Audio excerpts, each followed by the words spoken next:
الحمد لله حمدا كثيرا طيبا مباركا فيه. الحمد لله حتى يرضى، والحمد لله إذا رضي، والحمد لله بعد رضاه. اللهم صل على سيدنا محمد النبي المليح صاحب المقام الأعلى واللسان الفصيح وعلى آله وصحبه وسلم تسليما. أما بعد، إخوة الإيمان، كثر السؤال عن قضية الدعاء، وكثير من الناس يشتكي ويقول: أدعو فلا يستجاب لي. ما السبب؟ وكيف العمل؟ On m'a posé plusieurs fois la question suivante, surtout en ces temps de crise, en ces temps de doute, de trouble. Mais je prie Allah souvent, je demande à Allah, j'invoque Allah souvent, mais je ne suis pas exaucé. Est-ce qu'il y a un secret? Pourquoi? يقول عز من قائل: وإذا سألك عبادي عني فإني قريب أجيب دعوة الداعي إذا دعان فليستجيبوا لي وليؤمنوا بي لعلهم يرشدون. وقال عز من قائل: وقال ربكم ادعوني أستجب لكم. وقال عز من قائل: قل ما يعبأ بكم ربي لولا دعاؤكم. لولا دعاؤكم. Allah tabaraka wa ta'ala, déjà dans le Coran, nous incite à l'invoquer. L'invoquer abondamment, persévérer dans l'invocation et avoir cette confiance, cette certitude, yaqin, qu'il est celui qui entend et qui exauce. Premièrement, il n'y a pas matière à désespoir. Il faut avoir ce yaqin, cette certitude. Pourquoi? Parce que tout simplement, dans la tradition authentique, le prophète sallallahu nous informe que le dua, quand on invoque Allah, quand on lui demande quelque chose, est toujours exaucé. Sauf, évidemment, si on se précipite, on désespère, on se précipite, on se dit « Da'outu falam yustajab li » j'ai demandé, mais Allah tabaraka wa ta'ala ne m'a pas entendu, ça c'est pas bon. J'ai demandé telle chose, mais je ne vois rien arriver, etc. Et donc la personne commence à se précipiter, ça c'est pas bon. Ou bien si la personne demande quelque chose, évidemment, qui est contraire à la morale, une rupture, un mal contre un innocent, etc. Donc ça, évidemment, là, il n'y a pas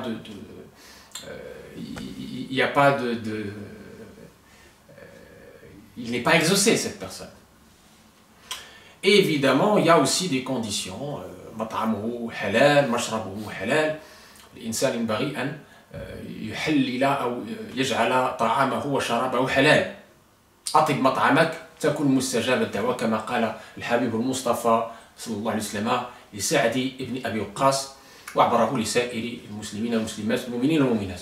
Donc évidemment, bien sûr, la subsistance halal est aussi très importante pour ouvrir les portes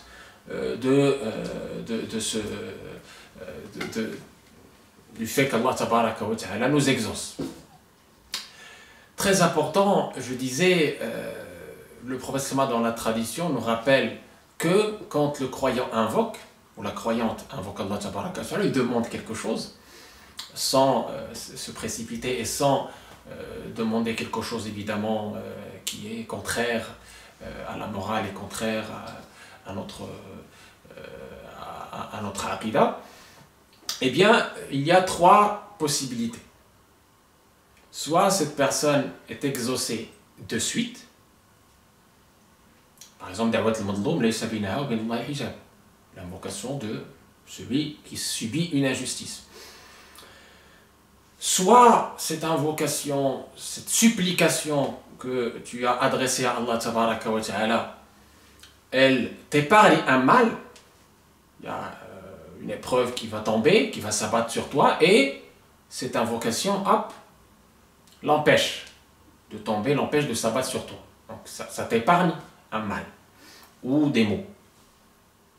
Troisième cas, troisième possibilité, quand tu invoques Allah, quand tu lui demandes quelque chose, quand tu t'adresses à lui avec certitude, et avec iqtirar, avec humiliation, et humilité, et dans l'extrême besoin, eh bien, troisième possibilité, c'est quand il t'épargne cela pour l'au-delà.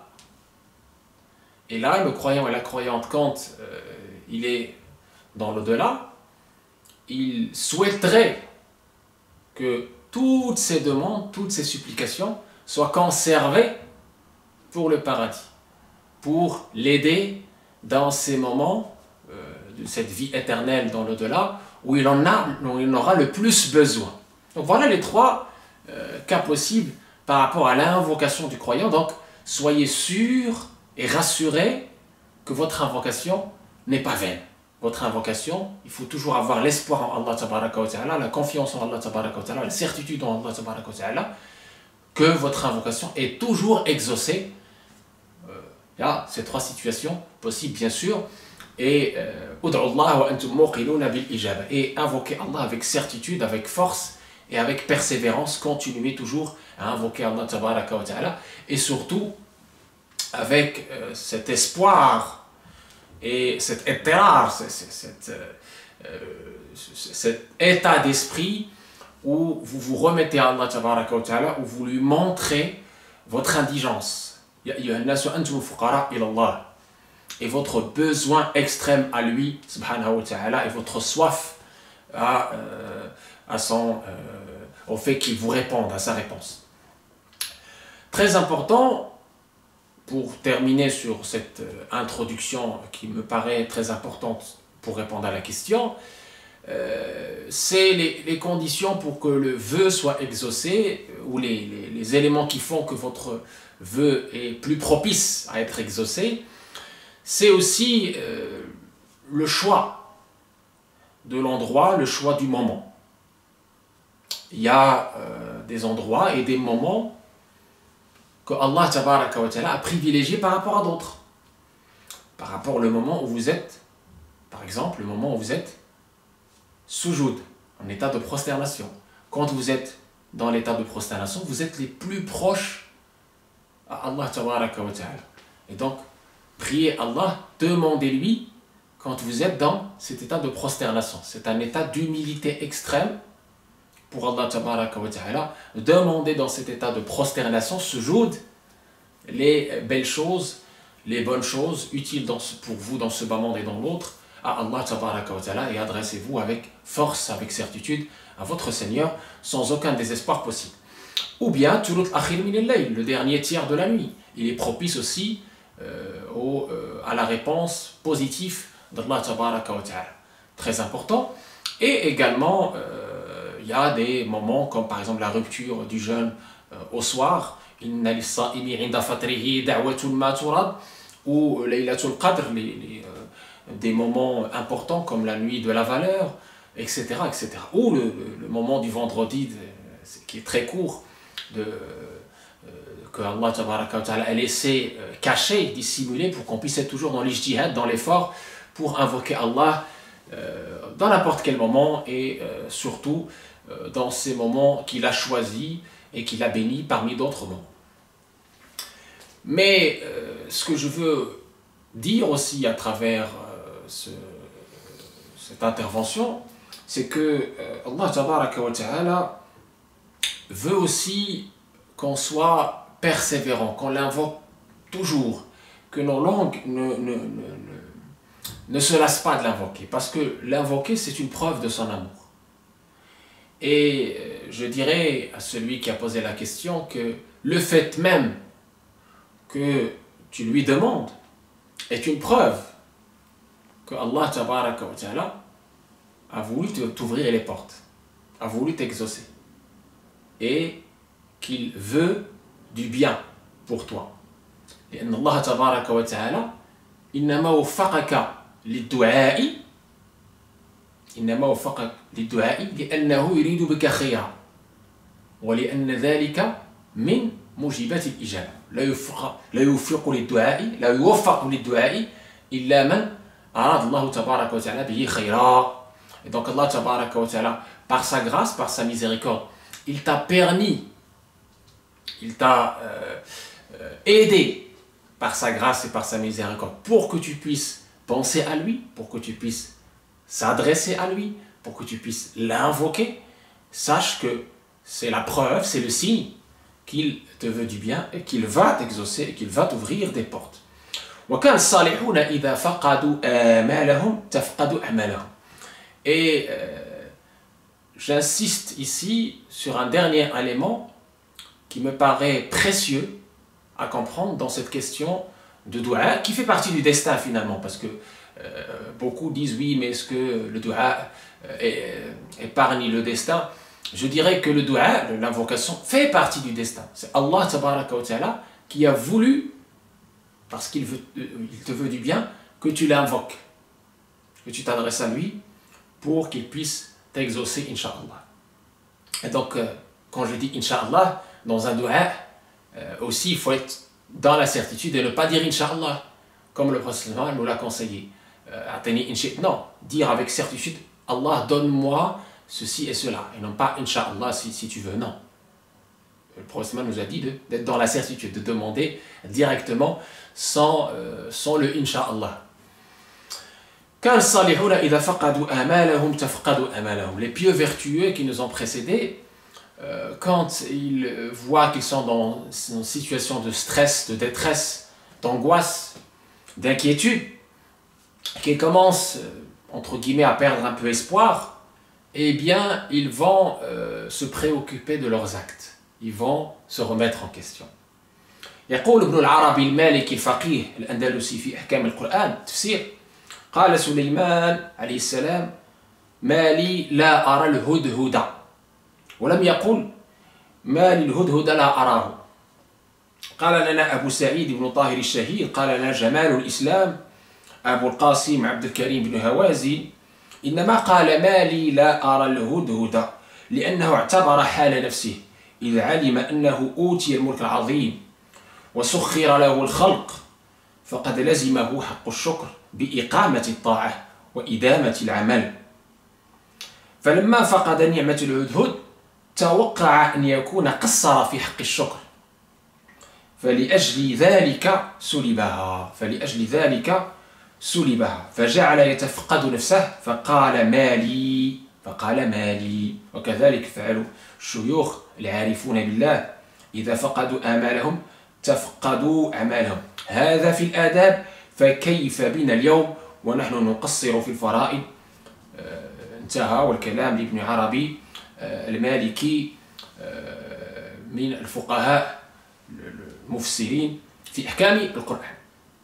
Donc ici, une subtilité qui me paraît magnifique, ces pieux vertueux, quand ils angoissent, ils se remettent en question. Et ici, un grand savant malikite, faqih, jurisconsulte, andalou qui s'appelle Ibn al-Arabi, à ne pas confondre avec Ibn al-Arabi, l'auteur des Futuhat, dans Ahkam al-Qur'an, dans son exégèse, quand il expliquait, interprétait, commentait le verset d'Allah où Sayyiduna Suleyman Solomon, le prophète roi, demandait après son hudhud, l'oiseau qui lui permettait, entre guillemets, de savoir où est l'eau pour pouvoir faire ses ablutions humides, il a dit Mali, pourquoi moi, et non pas, il n'a pas dit pourquoi cet oiseau, pourquoi moi je ne vois pas le hudhud. Il dit cette subtilité est très importante parce que Sayyidina Suleyman, il s'est d'abord blâmé lui-même. Il s'est d'abord remis en question et en cause lui-même. Et il a posé la question de cette façon et non pas d'une autre façon, en s'adressant d'abord à lui-même, en se blâmant d'abord lui-même. Pourquoi? Parce que pour lui, Sayyidina Suleyman, il a eu peur de ne pas avoir assez remercié Allah tabaraka wa ta'ala par rapport aux innombrables bienfaits qu'il lui a donnés, par rapport à ce royaume magnifique jamais égalé qu'il lui a donné. Et donc, il a eu peur que les ni'am, les bienfaits d'Allah tabaraka wa ta'ala, disparaissent à cause de ce manque finalement de gratitude. Alors qu'on sait que Sayyidina Suleyman, il était vraiment dans la gratitude. Et malgré cela, il se remettait en question. Et il disait, Ibn al-Arabi, en commentaire à cela, ces gens-là disent cela alors qu'ils sont dans des manquements, dans les adab, dans les convenances, que vont dire les gens comme nous qui sont dans le taqsir, dans le manquement par rapport aux obligations. Vous voyez comment ces gens se remettaient en question et mettaient en valeur la grande importance de la gratitude, de la reconnaissance par rapport aux bienfaits d'Allah tabaraka wa ta'ala. لأن النعم تعقل بعقالها وهو الشكر ومن لم يعترف بنعمة الله ولم يشكر نعمة الله تبارك وتعالى ابتلي بزوالها ولئن شكرتم لأزيدنكم. Allah tabaraka wa ta'ala nous dit dans le Coran, si vous êtes dans la gratitude, Allah tabaraka wa ta'ala vous augmente ses bienfaits. Mais si vous êtes aveugle, vous reniez ces bienfaits apparents et cachés, vous ne méditez pas assez dans ces bienfaits apparents et cachés, ben ces bienfaits disparaissent. Vous êtes éprouvé par la disparition de ces bienfaits d'Allah tabaraka wa ta'ala. Donc faisons attention, et c'est ça le mot de la fin, faisons attention à ces bienfaits innombrables dans lesquels on baigne. Et malheureusement, on est aveuglé par ces bienfaits et on ne voit plus le bienfaiteur.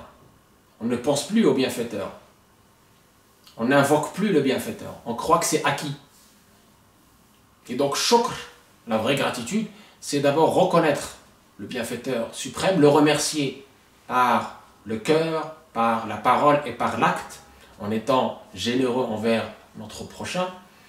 Et avec cela, Inch'Allah Rahman Rahim, on espère que ces bienfaits vont être enracinés et vont être augmentés par la grâce d'Allah Tabaraka wa Ta'ala, par la générosité d'Allah Tabaraka wa Ta'ala, le bienfaiteur suprême.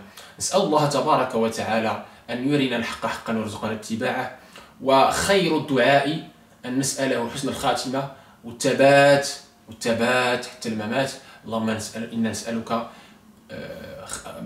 أن تجعل خير أعمالنا خواتمها وخير أيامنا يوم نلقاك وأن ترزقنا الثبات حتى الممات ولا تجعل مصيبتنا في ديننا ولا تجعل فتنتنا في ديننا ولا تجعل الدنيا أكبر همنا ولا مبلغ علمنا ولا إلى النار مصيرنا. Et la meilleure invocation que je vous conseille ainsi qu'à moi-même, c'est de demander à Allah Tabaraka wa Ta'ala la bonne fin, l'enracinement sur cette belle religion et la bonne fin, qu'Allah Tabaraka wa Ta'ala nous donne cette bonne fin et qu'on soit les meilleurs serviteurs, les meilleurs ambassadeurs de cette belle religion par la beauté de nos actes, par la beauté de notre comportement, sur les traces de celui qui a été la miséricorde envoyée aux univers. Sallallahu alayhi wa alihi wa sallim slima wa akhiru da'wana alhamdulillahi rabbil alamin.